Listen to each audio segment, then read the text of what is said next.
کون کون ہے جو کوئی انقلاب چاہتا ہے زندگی میں؟ میں آپ کو خداوند کے خوف میں رہتے ہوئے ہم آپ کو بتا دیں کہ یسوع مسیح کی آمد اس دنیا میں کچھ کے لیے نہیں آئی. یسوع مسیح کی آمد کا پرپس مقصد تبدیلی نہیں ہے، ایک ایسا انقلاب ہے. تھوڑی دیر غور تو کرے، کہاں ایک نافرمان سے پیدا ہونا اور کہاں خدا سے پیدا ہونا، ایک گنہگار سے پیدا ہونا اور ایک راست باز سے پیدا ہونا. کبھی اس فرق کو محسوس کیے؟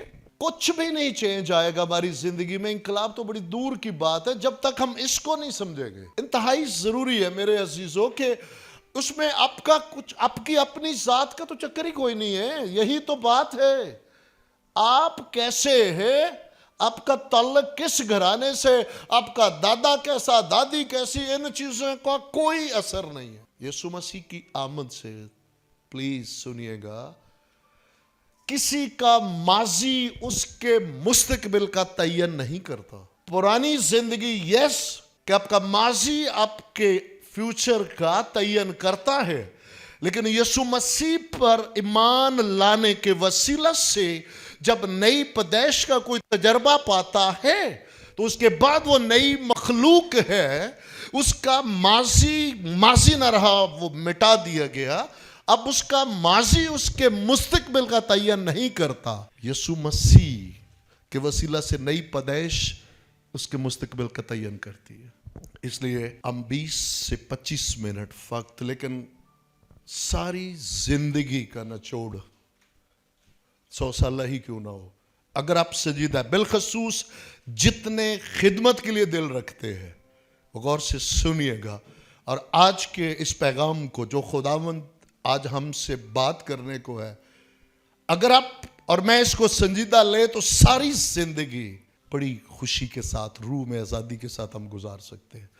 لیکن اگر بھلکڑ نہ ہو، بھولنے کی مرض اور بیماری رہی ہے، بائبل ہمیں بتاتی ہے ہمارے بزرگوں میں بھی یہ معاملہ رہا، لیکن یہ ہے کہ اس کے لیے ضروری اگر تم اس خوشخبری کو یاد رکھتے ہو. آئے جلدی سے ایک دو بات ہے. پاسٹر جیری صاحب، ہم خداوند کے گھر میں آپ کو خوش آمدید کہتے ہیں. پرسوں ایسے ہی ہے جی، ڈے بیفور یسٹرڈے، پرسوں خداوند میں والد محترم سو گئے. تو پاسٹر صاحب آپ کی انکریجمنٹ کے لیے، اور یہ آج یہ ایک ٹیسٹ منی سمجھ لیں کہ یہ ہمیشہ کے لیے قلم بند ہو جائے گی. یاد رکھیں اور اسے بہتوں تک شیئر کریں. کچھ سال پہلے گل چوک میں جب ابھی ہم خدمت میں، تو ان ایام میں ہمارے پیارے بھائی سبھاش گل صاحب کی شام میں پرستش ہمارے ساتھ، اور اسی دن ایک ہمارے پیارے بھائی شہباز بھٹی صاحب کی شہادت ہو گئی اسلام آباد میں. سو سیم ڈے، اسی دن شام کو عبادت ہے اور دن میں یہ ہو گیا. تو اب ہمارے لیے ایک بہت بڑا کویسچن ریز ہو گیا کہ ہمیں کیا کرنا چاہیے. اس کو پوسٹ پون کرنا چاہیے، اسے کرنا چاہیے. خداوند بڑے مہربان ہیں. اگر آپ ہدایت پانا چاہتے ہیں، اگر ہم ہدایت پانا چاہتے ہیں، تو خداوند اپنے کلام کے وسیلہ سے، خدا روح القدس کی مدد سے ہماری ضرور رہنمائی کرتے ہیں. جیسے ہی بیٹھے، ایک پل، ایک لمحے میں خدا روح القدس نے آزاد کر دیا. دیکھ اپنے خداوند یسوع مسیح کو. جب شاگردوں نے آ کر یسوع مسیح کو یہ خبر دی کہ جو عورتوں میں سے پیدا ہوئے ان میں سے جو سب سے بڑا ہے، اس کا سر قلم کر دیا گیا. اور یسوع مسیح پلٹ کے واپس مقدس یوحنا کے جنازے کی طرف نہیں گئے. بائبل گواہ ہے، آسمان کی بادشاہی کی منادی کے لیے گئے. اور اس ایک بات نے تقویت بخش دی، رہنمائی کر دی، اور اس شام ہم نے جی بھر کے اپنے خداوند کی پرستش کی. آمین. اس لیے اس کا کلام ہماری روز رہنمائی کرتا ہے. آئے وقت کو غنیمت جانتے ہوئے، بہت قیمتی وقت ہے. اور آج تمام بنی نو انسان، پورے بنی نو انسان کی شفا کو کس نے روکا ہوا ہے؟ پتہ ہے کیا رکاوٹ ہو سکتی ہے؟ ہو سکتا ہے کہ میجورٹی سے پوچھے کہ گناہ. ہم مسیحی مذہبی لوگوں نے، یہ یاد رکھے، دنیا کی کوئی طاقت کسی انسان کا گناہ اس شفا کو نہیں روک سکتا. Never and never and never. آج چونکہ جب بات آتی ہے دعا اور شفا، بولے دعا، بولے شفا، بینر آپ کو روز ملے گے. کبھی کسی سے آپ نے یہ سنا کہ اس کی فاؤنڈیشن کیا ہے، بنیاد کیا ہے، یہ شروع کب ہوئی اور کہاں سے شروع ہوئی؟ دعا اور شفا شروع کہاں سے ہوئی، کن حالات میں، کب، کس کے ذریعے؟ یہ بہت ضروری ہے. اور یہ پریولیج، یہ اعزاز ہمارے بزرگ باپ ابراہیم کے پاس ہے. یہ دونوں باتیں، نمبر 1 دعا، نمبر 2 شفا. دعا شفاعت اور شفا سپر نیچرلی ہیلنگ جو دعا کے وسیلہ سے ہے. اگر ہم آپ سے یہ بات کر رہے ہیں اس روئے زمین پر تمام بنین و انسان کے لیے، ہر گنہگار کے لیے جو بھی نجات سے غافل ہے، اس کی شفا کو بھی دنیا کی کوئی طاقت نہیں روک سکتی. اگر روک سکتے ہیں تو ہم مسیحی مذہبی، جو مذہبی ہے، کیونکہ مسیح محبت ہے، مسیح مذہب نہیں ہے. لیکن جو مسیحت کو آج مذہب بنا دیا، اس سے ہم نے بتیروں کو روک دیا. اس سے اس لیے کوئی آپ کا اطمینان نہ چرانے پائے. سب گناہ کرتے رہے. ہاں یہی تو بات ہے. کیا تو نہیں جانتا کہ خدا کی مہربانی تجھے توبہ کی مائل کرتی ہے؟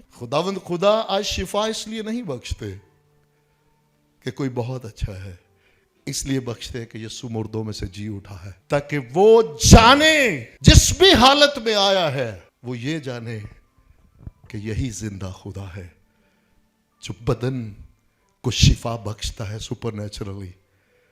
یہی ہے جو میری روح کو بھی شفا بخشنے پہ قادر ہے. اس لیے پوری دنیا، پوری کائنات، تمام بنین و انسان کی بات اگر کر رہے ہیں تو پورے ہوش و حواس میں کر رہے ہیں. پتہ ہے کیوں؟ کیونکہ وہ عہد جو ہمارے باپ ابراہیم سے باندھا گیا، جو عہد ہمارے باپ ابراہیم سے باندھا گیا، وہ کسی ایک قبیلے، خطے، قوم کے لیے نہیں ہے. جو بیچ میں درمیان میں مرد خدا موسیٰ کے وسیلہ سے عہد باندھا گیا، وہ اس وقت ایک قوم بنی اسرائیل کے درمیان باندھا گیا. لیکن جو ہمارے باپ ابراہیم کے ساتھ عہد باندھا گیا، وہ کسی قوم قبیلے کے لیے نہیں ہے.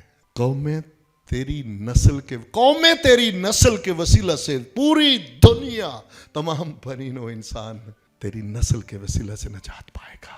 اور وہ میرے اور آپ کے خداوند یسوع مسیح ہے. آمین. اس لیے دعا، جب ہمیں یہ پتا چلے گا کہ جب دعا اور شفا یہ دونوں کام کہاں سے شروع ہوئے، ہمارے باپ ابراہیم سے، تو وہ عہد کس کے لیے؟ تمام. اور اگلی بات ہم نے صرف سمیٹنا ہے، لیکن جو زندگی بھر کا نچوڑ بائبل کا وہ آپ کو مل رہا ہے اگر آپ سنجیدہ ہے. جب دعا کی گئی تو کس کے لیے کی گئی؟ ایمانداروں کے لیے؟ ہرگز نہیں، بے ایمانوں کے لیے. کیوں جی؟ ابھی ملک اور کہ ان کے رحم بند ہو گئے. اور وہ کیا دیندار تھے؟ نہیں. کس نے دعا کی؟ ہمارے باپ ابراہیم نے. کب؟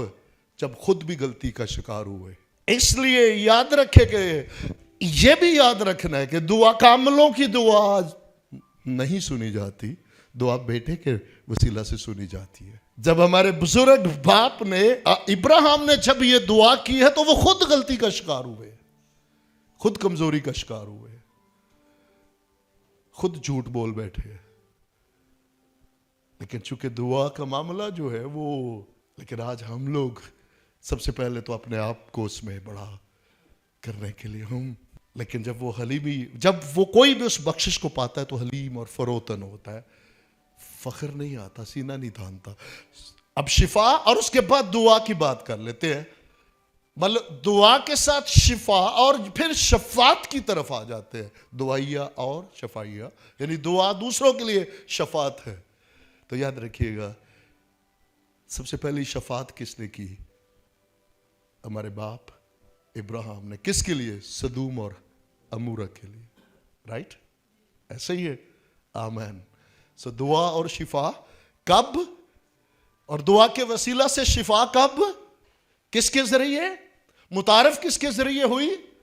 ہمارے باپ ابراہیم کے وسیلہ سے. اور ہمارے باپ ابراہیم کے وسیلہ سے جو عہد باندھا گیا وہ کتنے لوگوں کے لیے؟